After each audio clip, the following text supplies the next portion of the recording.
नमस्कार दोस्तों, स्वागत है आपका मेरे YouTube चैनल सेलर एंकर पे। दोस्तों मैं हूं आपका दोस्त अभिषेक मिश्रा, मैं आपका हितकर सलाहकार।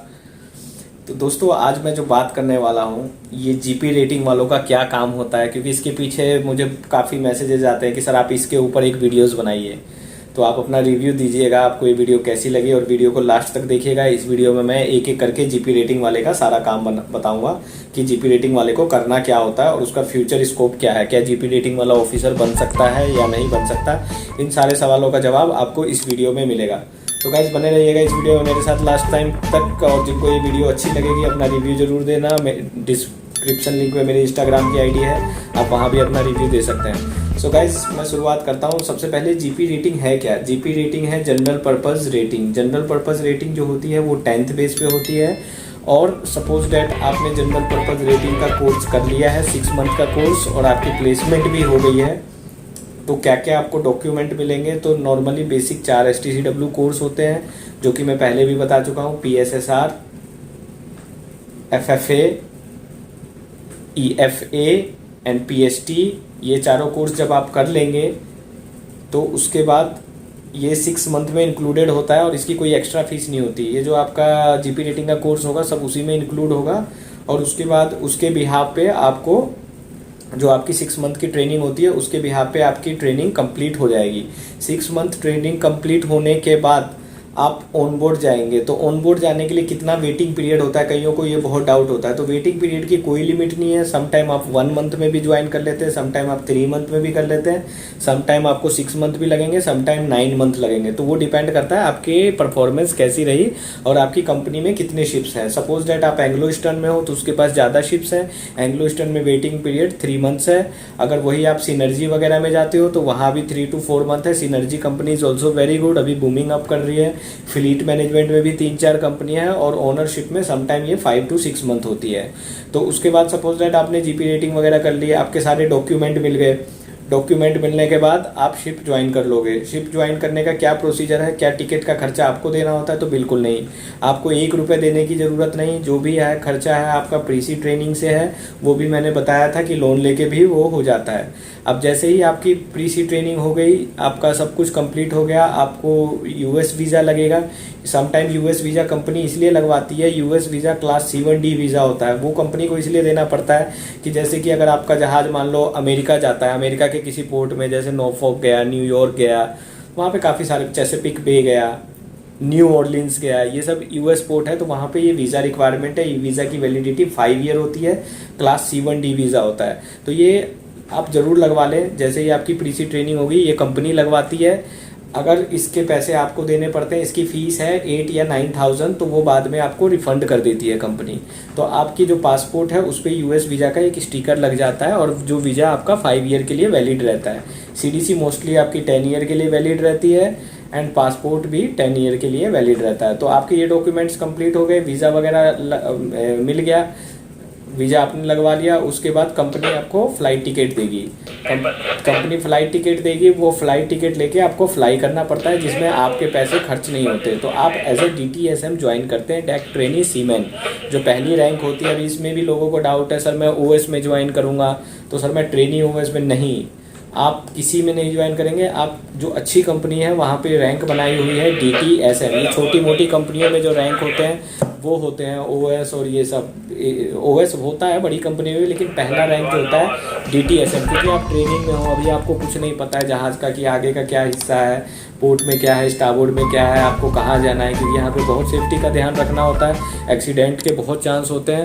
सो गाइज इस चीज़ का ध्यान रखना है आपको। तो आपको क्या करना है, आपको शिप पे जाना है, डॉक्यूमेंट्स लेके, अपने सारे डॉक्यूमेंट लेके ज़रूर जाना, भूलना मत कोई भी डॉक्यूमेंट, क्योंकि इट इज़ वेरी इंपॉर्टेंट। अगर आप भूल गए तो आपका वापस से साइन ऑफ कराना पड़ेगा और आपकी ज्वाइनिंग आपको वापस से इंडिया भेज दिया जाएगा एंड बाद में फिर कंपनी लेगी भी नहीं। तो इस चीज़ का ख्याल रखना है, अपने सारे डॉक्यूमेंट लेके जाना। फिर आपने शिप पे ज्वाइन किया, तो शिप पे ज्वाइन करते हैं। शिप पे ज्वाइन आपने गैंगवे से ज्वाइन किया, उसके बाद आपको कैप्टन बुलाएगा अपने कैबिन में। वो एक एक डॉक्यूमेंट्स आपके चेक करेगा, वेरीफाई करेगा कि ये डॉक्यूमेंट ठीक है कि नहीं है, और या फिर आप पूरे डॉक्यूमेंट लाए हो कि नहीं लाए हो। आपने सारे डॉक्यूमेंट कैप्टन को जमा करा दिए, उसके बाद वो आपको चीफ ऑफिसर को रिपोर्ट करने के लिए बोलेगा। तो फिर आप रिपोर्ट करोगे चीफ ऑफिसर को।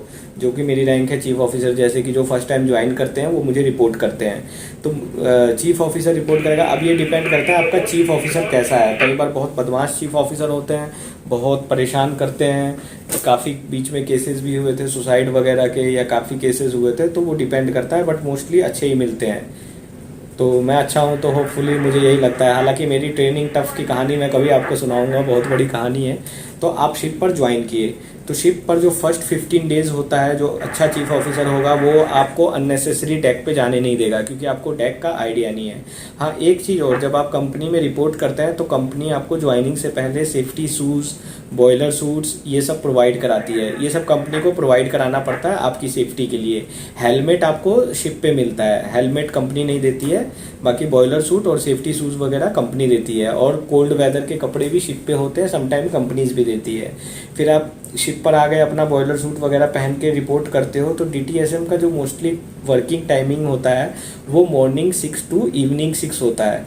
वो मॉर्निंग 6 o'clock उठता है, मॉर्निंग 6 o'clock उठ के वो मोपिंग वगैरह करेगा, ब्रूमिंग करेगा। उसके बाद 8 o'clock बोसन के साथ जाएगा, बोसन उसको डेक पे लेके जाएगा और अपने साथ असिस्ट देगा चिपिंग या पेंटिंग काम के लिए, या फिर जैसे क्रेन वाली शिप्स हैं जैसे कि मेरे हैं, उसमें ग्रीसिंग का काम होता है, ये काम हो गया। उसके बाद आपको क्लीनिंग का बता दिया, ग्रीसिंग का बता दिया, होल्ड क्लीनिंग होता है, होल्ड क्लीनिंग में बोसन को असिस्ट करना पड़ता है। फिर समटाइम वो ब्रिज पे भी आके वॉच रखता है आगे नेक्स्ट रैंक प्रमोशन के लिए।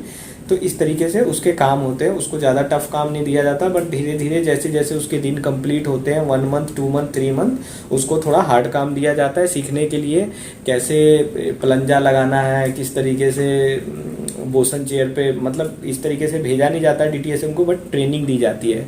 फिर ब्रिज में वो आके स्टीयरिंग वगैरह सीखता है, जो कि उसके लिए बहुत फ़ायदा होता है नेक्स्ट रैंक प्रमोशन के लिए। फिर वो 8 या 9 month के बाद घर जाएगा, घर जाके वो वॉच कीपिंग निकालता है। शिप का काम करने के बाद वॉच कीपिंग निकालने के बाद उसको OS रैंक दिया जाता है। OS रैंक में सैलरी होती है आपकी $1000, जो कि 75,000 रुपीज़ इंडियन मनी है, जो कि नॉन टैक्सेबल होती है, बिकॉज आप एक NRI होल्डर होते हो। फिर आप OS निकाल के फिर 2 या 3 रैंक करने के बाद आपको AB में एक्सपीरियंस होने के बाद AB में आपको चांस दिया जाता है। AB में लगने के बाद आप जैसे मान लो AB बन गए, AB का मतलब होता है एबल सीमैन, तो आपके ऊपर पूरी रिस्पॉन्सिबिलिटी होती है। अगर शिप कहीं पोर्ट पे जा रहा होता है तो आपको स्टीयरिंग करनी होती है, स्टीयरिंग सीखना पड़ता है। इसके लिए COP भी मिलता है गवर्नमेंट ऑफ इंडिया से, आपको DG शिपिंग से COP निकालना पड़ता है। तो गाइज इसके बाद जब आप AB हो जाओगे तो AB की सैलरी $1400 to $1500 होते हैं। तो कई क्या होते हैं AB के बाद बोसन बन जाते हैं और बोसन से रिटायर हो जाते हैं। लेकिन जैसे अगर आप पढ़ने में थोड़ा इंटेलिजेंट है, मैं मेन क्वेश्चन पे आ रहा हूँ, अगर आपने अच्छे से पढ़ाई की है तो आप ऑफिसर भी बन सकते हो, आप 3rd ऑफिसर बन सकते हो, 2nd ऑफिसर बन सकते हो, चीफ ऑफिसर बन सकते हो, कैप्टन बन सकते हो। सिमिलरली इंजन रूम में आप वाइपर बन सकते हो, उसके बाद ऑयलर बन सकते हो, 4th engineer, 3rd engineer, 2nd engineer, chief engineer, ये सब रैंक में आप जा सकते हैं। लेकिन डिपेंड करता है आपकी हार्डवर्क, आपकी मेहनत और आपकी संघर्ष पे।